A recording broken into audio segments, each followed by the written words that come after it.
ఈ అహంకారం పోవాలంటే ఏం చేయాలి? ఒకటే సమాధానం చెప్పండి ఎవరైనా. అహంకారం పోవాలంటే ఒకటే సమాధానం, శరణాగతి. శరణాగతి. ఓకే, చాలా పెద్ద పదం, చాలా పెద్ద పదం. అంత ఈజీయా? ఎవరికి శరణాగతి ప్రేమ్ గారు? ఎవరికి మోహాన్ని వదులుకోవాలండి. ఓకే ఓకే, ఒకసారి వస్తాను మీ దగ్గరికి. ప్రేమ్ గారు, ఎవరికి శరణాగతి? భగవంతుడికి. భగవంతుడు అంటే ఎవరు? ఏ రూపంగా భావిస్తే ఆ రూపం, ఆత్మ కావచ్చు, బయట భగవంతుడు కావచ్చు. మరి నా ఆత్మకి నేను శరణాగతి ఎలా అవుతాను? నా ఆత్మే పరమాత్మ. నా ఆత్మ నేను ఎలా శరణాగతి అవుతాను?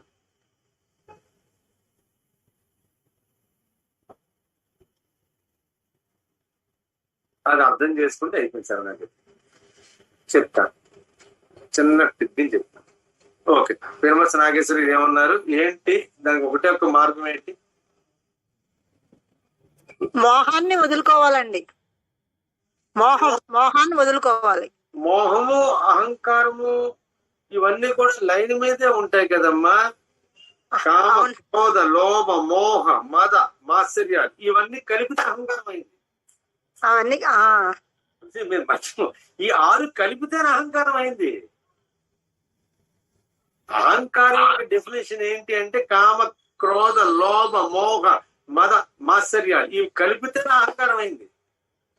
అందుకోసం దీంట్లో వదులుకోవడం, క్రోధాన్ని వదులుకోవడం, మోహాన్ని వదులుకోవడం, అహంకారాన్ని వదులుకోవాలనుకున్నాం. ఇంకా అన్ని కవర్ అయిపోయాయి. అహంకారాన్ని వదులుకోవాలి. అహంకారాన్ని వదులుకోవాలంటే ఒక చిన్న సాధన ఉంది. చిన్న సాధన ఏంటది? ఎవరైనా గురువు గారు, వైరాగ్యం రావాలి. వైరాగ్యం ఎలా వచ్చేస్తుందమ్మా? అహంకారం పోతే కానీ వైరాగ్యం రాదు. అహంకారం ఎలా పోగొట్టుకోవాలి? నేను అనే భావాన్ని వదులుకోవాలి, నేను చేస్తున్నా అనేది వదులుకోవాలి. అదే అహంకారం.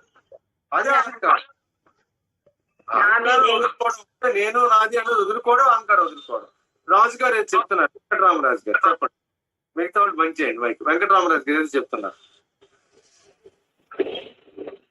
అహంకారం గురువు గారు చెప్పండి. వెంకటరామరాజు గారు చెప్పండి. రాజు గారు చెప్పండి. నేను నాది నేను చేస్తున్నాను అనే వదులుకోవడమే గురువు గారు.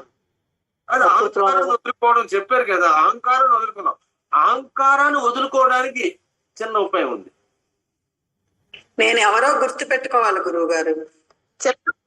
నేను ఎవరు అన్నది గుర్తు పెట్టుకుంటే అహంకారం వదిలిపోతుంది. బాగానే ఉంది. ఇంకా ఇంకా చిత్తాన్ని శుద్ధి చేసుకోవాలండి. చిత్తాన్ని శుద్ధి చేసుకోవాలి. చిత్తశుద్ధి కావాలి.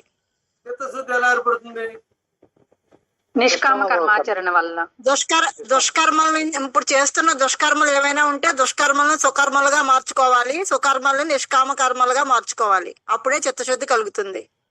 ఇంకా సింపుల్ గా కావాలి. సహనం సార్. సహనం అంటే ఎలా వస్తుంది? ఒక పక్క ఇక్కడ మండిపోతూ ఉంటే సహనం ఎక్కడి నుంచి వస్తుంది సార్? ఒక కింద పెద్ద మంట మండిపోతున్నది, ఎక్కడి నుంచి వచ్చేస్తుంది సహనం? గురువు అందరం ఒకటే అనే భావంతో ఉంటాయి. ఏంటండి? అందరము ఒకటే అనే భావం. బ్యూటిఫుల్. ఒకటే అనే భావంతో. ఎక్సలెంట్ ఎక్సలెంట్ ఎక్సలెంట్ రవిశంకర్ గారు, ఎక్సలెంట్. అంతటా పరమాత్మ దర్శించాలి. ఎప్పుడైతే ఆ భావన కలిగిందో అహంకారం తగ్గింది. ఈనాడు నేనే గొప్ప, నా వల్ల నేను చేస్తున్నాను అన్న భావన ఇప్పుడు నీకేమైంది? అంతటా ఉంది. నాలోనేమిటి? నేను గొప్ప ఏం కాదు. It is there everywhere. It is omnipresent. అంతటా అన్నింటా నాలో ఉన్న ఆత్మస్వరూపాన్ని అంతటా దర్శించితే ఇంకా అహంకారం అనేది ఉండదు. అది జ్ఞానం. అందుకోసమే శ్రీకృష్ణుడు క్లియర్గా చెప్పిన వార్నింగ్ కూడా ఇచ్చాడు. అందుకే జ్ఞానులు అందుకే జ్ఞానులు బ్రాహ్మణి యందు, ఆవు యందు, ఏనుగందు, కుక్క యందు, కుక్క మాంసం తినే చండాలుడు అందు కూడా సమదృష్టి కలిగి ఉంటారు. జ్ఞానం అనేవాడు జ్ఞానం చెప్పుకోవడం కాదు. జ్ఞానం అనేవాడు ఎదురుగుండా బ్రాహ్మడి యందు ఎటువంటి భావన ఉంటుందో, ఎటువంటి రెస్పెక్ట్ ఉంటుందో, ఎటువంటి గౌరవం ఉంటుందో, ఆవు యందు ఉంటుందో. ఆవును చూస్తే అందరికి ఇష్టమే, బ్రాహ్మణి చూస్తే అందరికి ఇష్టమే. ఒక నమస్కారం పెడతాం, ఆవును చూస్తే నమస్కారం పెడతాం. అలాంటప్పుడు ఏనుగును చూసినా పెట్టాలి, అలాగే కుక్కను చూసినా పెట్టాలి. కుక్క మాంసం తన చండాలను చూసినా సరే సమభావం ఉండాలి. అదే శంకరాచార్యుల వారి స్టోరీ, మీకు తెలిసే ఉంటుంది. ఎదురుగుండా చండాలుడు రావడం, సాక్షాత్ శివుడే చండాలుడిగా రావడం, పక్కకి తప్పుకోవడం, ఆయన అడగడం, నువ్వు ఎవరిని తప్పుకోమంటావు? ఈ శరీరాన్ని తప్పుకోమంటావా, లేకపోతే నాలో ఉన్న ఆత్మను తప్పుకోమంటావా? ఏం ప్రశ్న అండి అది? చండాలుడు ఫుల్గా వచ్చేసి మాంసం శుభ్రంగా కండాన్ని పట్టుకొని మంచి కళ్ళు తాగేసి ఎదురుగుండా వస్తే తప్పుడు శంకరాచార్యులు వస్తున్నారు, తప్పుడు ఆయన తప్పుకోకుండా ఏమన్నాడు? ఎవరిని తప్పుకోమంటావు స్వామి? ఈ శరీరాన్ని తప్పుకోమంటావా, లేదా ఈ శరీరంలో ఉన్న ఆత్మను తప్పుకోమంటావా? సమాధానం చెప్పు. నేను తప్పుకుంటాను. శంకరాచార్యులు వారు సాక్షాత్ చండాలుడి ముందు సాష్టాంగ నమస్కారం చేసి ఆ చండాలలో ఉన్న శివ స్వరూపాన్ని గుర్తించి, ఆత్మ స్వరూపాన్ని గుర్తించి, అది శంకరాచార్యుల జీవితంలో జరిగిన మలుపు. అంతవరకు శంకరాచార్యుల వరకు ఎక్కడో తెలియని మానవుడిగా పుట్టారు కాబట్టి సాక్షాత్ శివస్వరూపం అయినప్పటికీ కూడా శంకరాచార్యుల వారు మానవ దేహం ధరించేది కాబట్టి చిన్న అజ్ఞానపు పాలు ఉంటుంది. భగవంతుడు మానవుడికి అవతారం ఇచ్చినా సరే కష్టాలు సుఖాలు అనుభవించక తప్పదు, మీకు తెలుసు. రాముడైనా కృష్ణుడైనా అలాగే సాక్షాత్ శంకరుడే ఆదిశంకరుడిగా జన్మించినప్పుడు కూడా అజ్ఞాన పొర ఉంటుంది. అది తప్పదు, మాయ. దీని పేరే మత్స్యలోకం, ఇది మాయాలోకం. అందుకే మాయాబజార్ సినిమా అంతా మాయ మాయ మాయ. ఆ పేరు పెట్టడం వల్ల వెనకాతల ఆ సముద్రాలు, సీనియర్ సముద్రాలు వెనకాతల పింగళి నాగేంద్ర గారు, ఆ కేవీ రెడ్డి గారు, చక్రపాణి గారు ఈ పేరు ఎందుకు ఎంచుకున్నారు? ఆధ్యాత్మికమైన సినిమాకి, ఒక దేవుడికి సంబంధించిన సినిమాకి మాయాబజార్ని ఎందుకు పెట్టారు? అంత మాయ.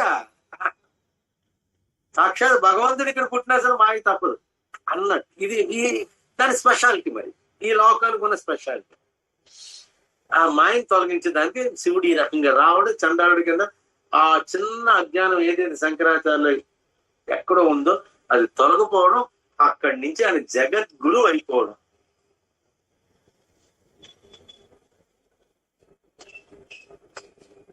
అంతటా సమదృష్టి,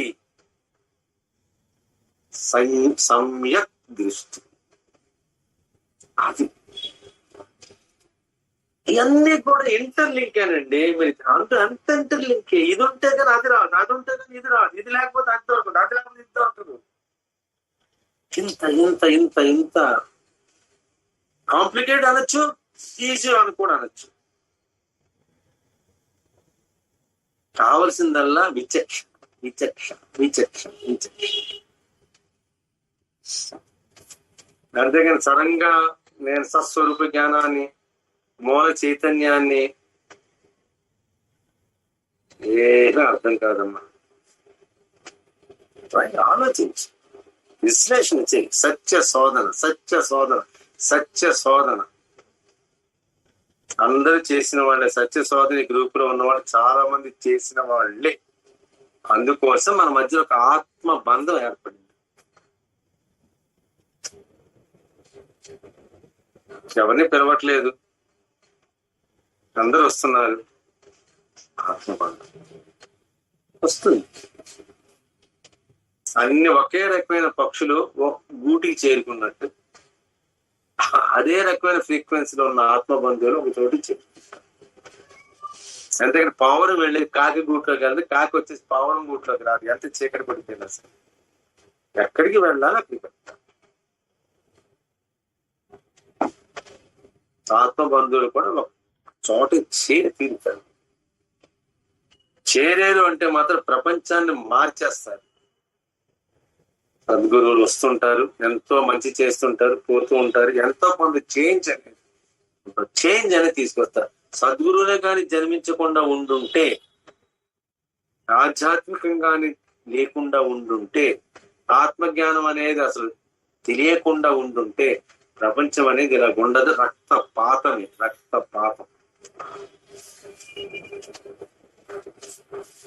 ఈ 5 ఉండాలి. సత్య, ధర్మ, శాంతి, ప్రేమ, అహింస. ఈ 5 ఉన్నప్పుడే ప్రపంచం కొనసాగుతుంది. ఈ 5 ఏది లోపించినా సరే కొట్టుకు చావడం.